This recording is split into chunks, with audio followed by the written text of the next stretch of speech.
Hello friends, exercise 1.4 से question number 3 करेंगे।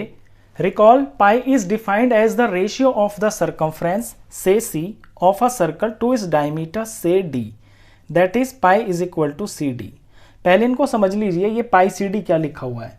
यहाँ सी से मतलब होता है सर्कमफ्रेंस ऑफ सर्कल, इसका फॉर्मूला होता है पाई इंटू में डी, डी से मतलब है डायमीटर।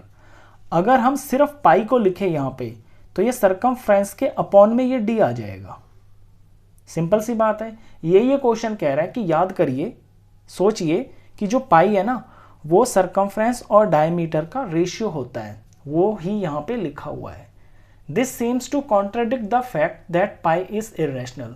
अब यहाँ तक की बात तो बिल्कुल ठीक है, इस लाइन पे फोकस कीजिए। This seems to contradict the fact that pi is irrational. अब ये जो चीज आपको दिखाई दे रही है ना, इससे एक विरोधाभास पैदा हो रहा है। यह कॉन्ट्राडिक्ट का मतलब होता है एक विरोध पैदा हो रहा है। विरोध इस बात का हो रहा है कि पाई एक इरेशनल नंबर है। अब ये विरोध क्यों हो रहा है ये समझ लीजिए। हमें पता है कि जो पाई है वो एक इरेशनल नंबर होता है, और हमें ये भी पता है कि कोई नंबर अगर पी बाई क्यू की फॉर्म में लिखा हुआ है तो वो एक रैशनल नंबर होता है। अब यहाँ पे pi is equal to C by D लिखा हुआ है। पाई इरेशनल नंबर है, सी बाई डी जो है रैशनल नंबर है, और ये दोनों बराबर भी लिखे हुए हैं। तो ये कैसी अजीब बात हो रही है यहाँ पे। तो ये एक विरोध हो गया ना कि जब पाई इरेशनल नंबर होता है, हम जानते हैं, तो ये किसी रैशनल नंबर के बराबर कैसे हो सकता है। तो ये एक विरोध पैदा हो रहा है यहाँ पे। How will you resolve this contradiction. तो ये जो यहाँ विरोधाभास पैदा हो रहा है, इसे आप कैसे रिजॉल्व करोगे, आप इसे कैसे जस्टिफाई करोगे, ये क्वेश्चन है। एग्जामिनेशन पॉइंट ऑफ व्यू से ये क्वेश्चन नहीं है, लेकिन क्वेश्चन में गहरा ही बहुत है। ये बहुत गहरा क्वेश्चन है, इसको थोड़ा सा ध्यान से समझिए। यहाँ जो सारा खेल है ना वो है मेजरमेंट का। देखिए, सर्कमफ्रेंस होता है, एक लेंथ होती है, जो डायमीटर होता है ये भी एक लेंथ होती है। तो जो कोई लेंथ होती है ना, ये जरूरी नहीं है कि वो बिल्कुल एग्जैक्ट उतनी ही हो। एक एग्जांपल बताता हूँ।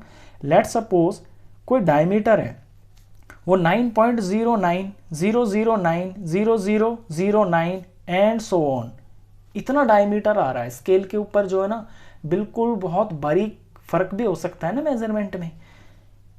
तो इसको इस तरह से, ये जो इरेशनल नंबर जो खत्म ही नहीं हो रहा है, इसकी हम एक अप्रोक्सीमेट वैल्यू इस तरह से लिख सकते हैं ना, 9.1। अब ये एक रैशनल नंबर हो गया। एक्चुअली में ये इरेशनल था, बहुत कम फर्क था मेजरमेंट में, इसे हमने अप्रोक्सीमेट करके इसको हमने रैशनल नंबर बना दिया।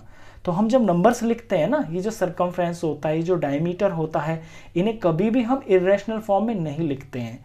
इन्हें हम लिखते हैं जो हम इसी तरह से, ताकि रैशनल नंबर दिखाई दे। अब इसमें रिजोल्यूशन इसका कैसे होगा, देखिए यहाँ हमें यही दिखाना है कि ये जो सी बाई डी है ना, ये इरेशनल कब होगा, कब हो सकता है। तो अब बात को समझना। हमने ये पढ़ा है इंट्रोडक्शन में, मैंने आपको ये बताया था कि जब किसी इरेशनल नंबर को किसी रैशनल नंबर से हम डिवाइड करते हैं तो उसका रिजल्ट हमेशा इरेशनल आता है। और हमने ये भी पढ़ा है कि अगर किसी रैशनल नंबर को इरेशनल नंबर से डिवाइड करते हैं तो उसका रिजल्ट भी इरेशनल ही आता है। और हमने ये भी पढ़ा है तीसरा केस, कि अगर किसी इरेशनल नंबर को इरेशनल नंबर से ही डिवाइड करते हैं तो उसका जो जवाब है वो इरेशनल हो सकता है या फिर वो रैशनल भी हो सकता है। ये तीन मैंने इंट्रोडक्शन में आपको बताए थे केसेस। तो यहाँ रैशनल को तो भूल ही जाइए, क्योंकि यहाँ बात चल रही है इरेशनल की। अब अपने सी बाई डी पे फोकस कीजिए। अगर आपका क्वेश्चन के अंदर ये जो सर्कमफ्रेंस और डायमीटर है, इनमें से अगर आपका सर्कमफ्रेंस इरेशनल हो और डायमीटर रैशनल हो, तो आपका जो जवाब है वो इरेशनल ही आएगा ना। तो उस केस में जो पाई है ये इरेशनल हो गया।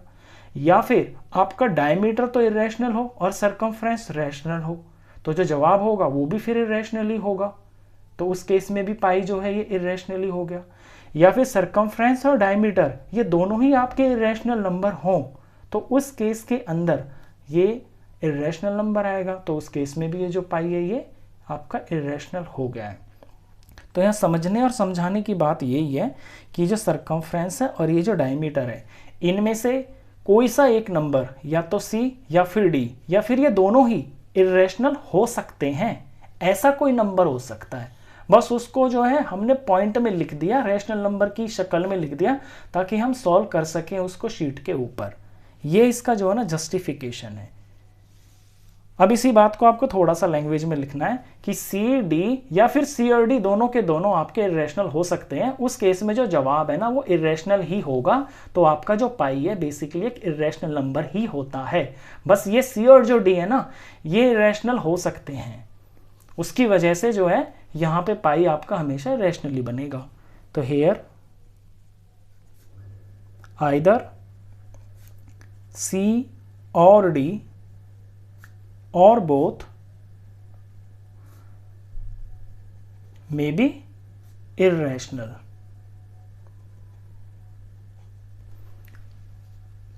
ये इसका रिजोल्यूशन है, आप इसको इस तरह से समझाओगे। क्वेश्चन खत्म।